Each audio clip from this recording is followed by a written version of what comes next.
上次俾大家猜嘅燈謎，今日就要解開謎團啦。第一條，零最羨慕八啲咩呢？就係佢條皮帶啦，係咪好容易呢？第二條，有啲咩係打爛咗先可以用嘅呢？即場示範。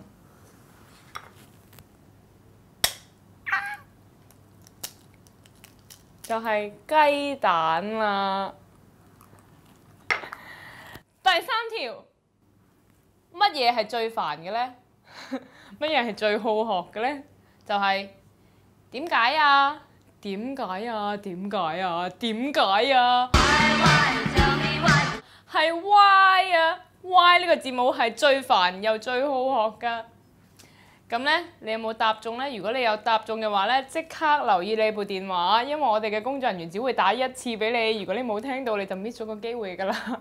快啲聽電話，快啲聽電話，有專人聯絡你嚟領獎。